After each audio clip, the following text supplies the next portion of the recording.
પુલવામા હુમલા બાદ શહીદોના પરિવારની મદદે વિવિધ સમાજ સંગઠનો આવી રહ્યા છે, ત્યારે અમદાવાદનો નાઈ સમાજ પણ શહીદીના પરિવારની મદદે આવ્યો। નાઈ સમાજે માત્ર 50 રૂપિયામાં હેરકટ કરવાનો નિર્ણય કર્યો છે, જેનાથી થનારી આવક શહીદોના પરિવારને અર્પણ કરવામાં આવશે। હાલ શહેરમાં કુલ 50 થી વધુ હેર આર્ટિસ્ટ કાર્યરત છે, જેમણે એક દિવસ માટે 50 રૂપિયાની કિંમત રાખી છે। જેટલા પણ લોકો હેરકટ કરાવવા માટે આવશે તે દિવસની આખી રકમ શહીદોના પરિવારને આપવાનો નિર્ણય લેવાયો છે।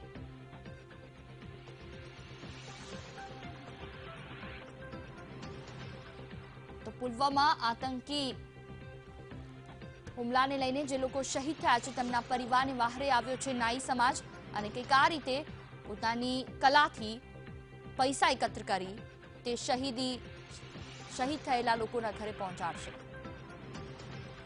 આ વિશે વધુ વાતચીત કરવા માટે સંવાદદાતા દિવ્યા ચૌહાણ અમારી સાથે જોડાયા છે। દિવ્યા, આખો દેશ જ્યારે શહીદોના પરિવારની સાથે છે ત્યારે નાઈ સમાજ પણ આગળ આવે છે અને એક અનોખી પહેલ દ્વારા તે શહીદોના પરિવારને પૈસા પહોંચાડશે, શું વિગતો?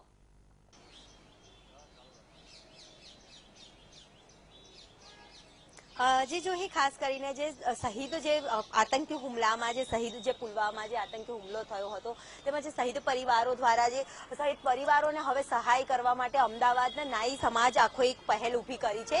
મહત્વનું છે કે ઠેર ઠેર શહીદોને શ્રદ્ધાંજલિના કાર્યક્રમો જેનું જે આયોજન કરવામાં આવતું હતું, પરંતુ ખાસ કરીને જે કહી શકાય કે ઘાટલોડિયામાં નાઈ સમાજ દ્વારા જે આજે અનોખી એક પહેલ બહાર પાડવામાં આવી છે કે નાઈ સમાજ દ્વારા આજે માત્ર મહિલા હોય કે પુરુષ હોય તેને માત્ર 50 રૂપિયામાં જે કહી શકાય કે 50 રૂપિયામાં જ હેરકટ કરીને જે આજની જે આવક આવશે તે શહીદના પરિવારજનોને પહોંચાડવામાં આવશે। આ એક નવી પહેલ છે, સમાજમાં અન્ય લોકોને પણ દાખલો બેસે તે માટેનો આખો એક પ્રયાસ છે। કેટલાક વાળંદ સમાજના જે આગેવાનો છે તેમને પૂછવા માંગીશું કે આ પ્રકારનો જે તમારું જે આયોજન છે કેવા પ્રકારનું આયોજન છે, આનાથી કેટલા સમાજને પણ તમે મેસેજ પાસ ઓન કરશો? આની અંદર અમે જે શહીદ જે થયા છે એના માટે ફંડ ભેગું કરીએ છીએ અને આ મેસેજ આખા ગુજરાતની અંદર જાય એના માટે આ પ્રવૃત્તિ અમે કરીએ છીએ। સમાજમાં પણ આ પ્રકારનો જે રીતે દાખલો બેસે, અત્યારે હેરકટ કરાવવા આવ્યા છો, શહીદોને શ્રદ્ધાંજલિના શરણાર્થે શું કહેશો? ખાસ એ જ કે જે અત્યાર સુધી સમાજ સરકાર નથી પહોંચી શકી ત્યાં વાળંદ સમાજ પહોંચ્યો છે, અને જે વાળંદ સમાજ કરે છે બહુ સારું કરે છે। જે રીતે આવા પ્રકારના આયોજનો કરવામાં આવતા હોય છે, આજે એક અનોખું આયોજન છે, તમે હેરકટ કરાવવા આવ્યા છો, શહીદોને કેવી રીતે શ્રદ્ધાંજલિ આપશો? બસ અમારા નાઈ સમાજના ભાઈઓ ભેગા થયા છે અને આવી રીતના જે બી ફાળો આપે છે એ અમને લોકોને બહુ ગયું। એમને શ્રદ્ધાંજલિ આપવા માટે અમે હેરકટ કરાવીને બેઠા છીએ, હેરકટ કરવા માટે બેઠા છીએ। જે રીતે કહી શકાય કે અત્યારે જે નાઈ સમાજ દ્વારા જે આખું એક ફરી એક વખત નવી પહેલ શરૂ કરવામાં આવી છે। મહત્વનું છે કે શહીદો પરિવારજનોને જે સહાય મળે, સરકાર તરફથી તો સહાય કરવામાં આવતી હોય છે, જે રીતે ધારાસભ્ય દ્વારા પણ સહાય કરવામાં આવી, પરંતુ અમદાવાદ કોર્પોરેશન દ્વારા કોઈ પણ પ્રકારની જે સહાય કરવામાં નથી આવી રહી તેને લઈને પણ એક મોટો પ્રશ્ન ઉદ્ભવી રહ્યો છે કે શા માટે જે સહાય કરવામાં નથી આવી રહી। અલગ અલગ સમાજો દ્વારા જે સહાય કરવામાં આવતી હોય છે, પરંતુ જે અમુક લોકો દ્વારા જે તંત્ર દ્વારા પણ હજી સુધી સહાયની કોઈ જાહેરાત નથી કરી, શું કહેશો?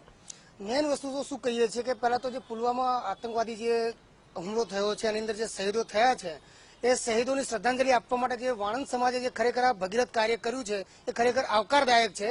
અને આના કારણે હું તો એમ જ કહું છું કે સરકારની અંદર જે પણ વિભાગો છે એ લોકોએ પણ એમની પોતપોતાની સેલરી જે રીતે ધારાસભ્યો જે આપી છે એવી રીતે દરેકે દરેક કોર્પોરેશનની અંદર કોર્પોરેટર હોય કે જે તે શાખા હોય એની અંદર દરેકે દરેક પોતાની પાંખોએ ધારાસભ્યો કે કોઈ પણ વોટ એવર કોઈ પણ જે સંસ્થાઓ છે દરેકે દરેક સંસ્થાએ શહીદોને ખરેખર આ રીતે સહાય કરવી જોઈએ। એના માટે એક અલગ પ્રકારનો દાખલો આપવા માટે અમારે જે અમદાવાદની અંદર સમસ્ત વાણંદ સમાજ જે છે એ લોકો જે આ જે ભગીરથ કાર્ય ઉપાડ્યું છે ખરેખર આવકારદાયક છે અને અમે પણ વધાવીએ છીએ। જે રીતે કહી શકાય કે ધારાસભ્યો દ્વારા જે પોતાનો એક દિવસનો જે આખો મહિનાનો જે પગાર હોય છે તે શહીદ પરિવારોને આપવાની જ્યારે વાત કરવામાં આવી રહી છે ત્યારે અમદાવાદ કોર્પોરેશન દ્વારા કોઈ પણ પ્રકારની સહાયની અત્યારે જાહેરાત નથી કરવામાં આવી।